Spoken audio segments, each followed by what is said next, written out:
Death at Bishop's Keep. Chapter 33.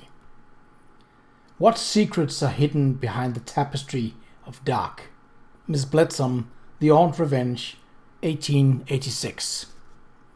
It was nearly 8 when Kate heard the carriage return. A few minutes later she heard Aunt Sabrina's slow step on the stair and the closing of her bedroom door. Thinking that her aunt was surely tired and hungry, Kate put on her shoes and went out into the passage. Outside Aunt Sabrina's door she tapped gently.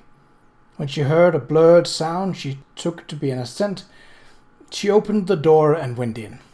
Aunt Sabrina was sitting at her dressing table with her back to the door, her head in her hands.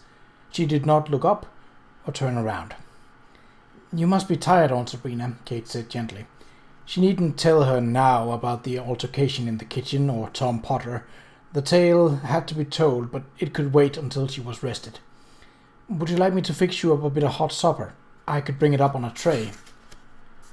Aunt Sabrina raised her head and looked at Kate in the dressing table mirror. Her face was grey and old-looking. Her eyes were darkly hollowed, but she managed a small smile. "You needn't bother, dear," she said. "I'm not hungry." Kate stared at her aunt's reflection in shocked silence. What had happened during her meeting with Mrs. Farnsworth, if that was where she had gone, to turn her skin the colour of putty? Aunt Sabrina turned around. "My dear Catherine," she said, and then stopped. For a moment she hesitated, as if deciding whether she should speak and how much she should say. Then she seemed to come to some painful resolution and began again, her voice faltering a little. "Catherine, I know you are concerned for my well-being, and I very much wish that I could share with you what had transpired today, but I cannot." The lines around her mouth were deeply drawn, and the crepey skin below her eyes was smudged with weariness. "I understand," Kate said, genuinely touched by her aunt's obvious dilemma. She turned to go, but Aunt Sabrina gestured, seeming to want to speak. Kate waited. "There is one thing more," she said at last. "Please do not distress yourself about your Aunt Jaggers, Catherine. Whatever I must do, I shall do, and quickly." Her voice took on a brittle metallic ring, and her eyes, steely now, met Kate's directly. "You will not be sent away. And if something should happen to me, I've seen to it that your future here at Bishop's Keep is secure." "Thank you, Aunt," Kate said, but she was frightened by the tone of her aunt's voice. What did Aunt Sabrina fear that she would have to do to restrain Aunt Jaggers? But it was not a question Kate could ask, and when she sought her aunt's eyes again, they were hooded and remote. Kate sensed that she had come at last to some decision, to a choice that brought with it both a desperate regret and a profound pain, so pervasive and wounding that Kate could only guess at its depth and dimension. Aunt Sabrina turned around again. "Now please allow me to be alone," she said. "I have a great deal to consider." Her shoulders slumped and her voice dropped, so that Kate almost did not hear her next words. "I fear that my future has been greatly altered, and not just mine, but that of person for whom I care." The distance between them was only but a few steps. Kate arched to cross it and put her arms around her aunt, but she could not. Whatever was troubling Aunt Sabrina was something she had decided to bear alone. With a murmured "sleep well," she left. She had the disquieting sense that she was closing the door on a tragedy. Back in her room, Kate considered whether she should go to bed, but if she did, she would only lie restlessly awake. So she gathered up her papers and went downstairs to the library, where she lighted the oil lamp beside the shrouded Remington.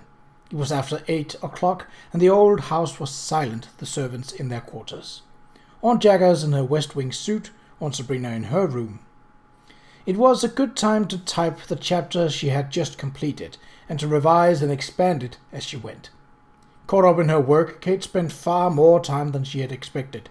According to the loudly ticking grandfather clock in the corner, it was close to 11 when she finished the last page to her satisfaction. She poked up the dying fire, added coal, and sat beside it in the tall winged chair to read what she had written. Then, seeing that the lamp was about to run out of oil, she turned it out and sat for a few minutes longer in the dark, watching the last flickers of fire, letting her mind go to the questions that seemed most central to her life here at Bishop's Keep. What was the source of the enmity between Aunt Sabrina and Aunt Jaggers? But of course that was an unanswerable question, for it was impossible to know what secrets were buried in the intimacies of sisters. The complex tapestry of the present was woven out the threads of the past, of old loves, old hates, old sins, and even old slights. The thing that seemed most trivial, most innocent in intention, was often most deeply felt and long remembered. But the question still remained as tantalizing as a book in some foreign tongue. What ancient silence did Aunt Jaggers threaten to break? What secret did she know that Aunt Sabrina feared to have revealed, so greatly feared that she allowed Aunt Jaggers to violate moral principles that she held dear? How did this matter concern the vicar, who seemed like an entirely pleasant and harmless old man? And how did Aunt Sabrina intend, if that was her intention, to break her sister's hold over her? Kate shifted in the wing chair, drawing her stockinged feet up under her. And what had happened during the afternoon and evening to bring Aunt Sabrina home looking like death warmed over? Kate pondered the question for a long time while the fire burned down and the room grew colder. There were questions like those she often created in her story-making, but they had a real-life urgency that she never experienced in her writing. And they were unanswerable precisely because she did not have control over what real people did or thought or believed, as she did over the characters that she wrote. It was easy enough for her hero to solve the crime that she put before him, complete with clues that invited his deduction.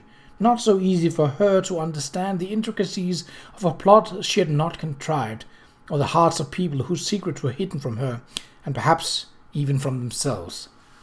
Kate stirred. She was just concluding that there was nothing to be gained from sitting in the dark, mulling over questions that had no answers, when she heard the noise. It was only a tiny click, and she might not have heard it at all if her ears had not been attuned to the utter silence of the room. Twisted around in her chair, startled. Behind her, in the dimness, she saw one of the French doors begin to swing open. Someone was entering the library. Quick as thought, Kate reached for the poker. With a wild yell, she leaped out of the chair, brandishing the poker, and dashed for the door. On the dark terrace outside, she heard the scramble of feet, a clatter and muffled oath as an intruder knocked over a flower pot, and the sound of running footsteps on gravel. A moment later, there was a thud of a horse's hooves galloping down the lane. The intruder had made good his escape. "Well, what's happening?" came a sleepy voice from the direction of the servants' wing. A casement window flew open, and Mutt, in his nightshirt, put out his head. "What's going on out there?" he demanded. "What's all the noise?" Kate stood in the doorway, shoeless, the poker still in her hand. Now that the danger was over, she could feel herself shaking. "A thief tried to break in, Mr. Mutt," she replied, trying to steady her voice. Mutt's head disappeared. Kate went back to the library and, with shaking hands, lighted a candle at a dying coal on the hearth. She stepped out onto the terrace again, sheltering its flame with her hand. There was nothing, of course. The intruder had completely gotten away. Then her eye fell on something lying in the clipped grass beside the tumbled flower pot. She picked it up and turned it in her hands. The intruder might have escaped, but he had left his brown felt hat behind.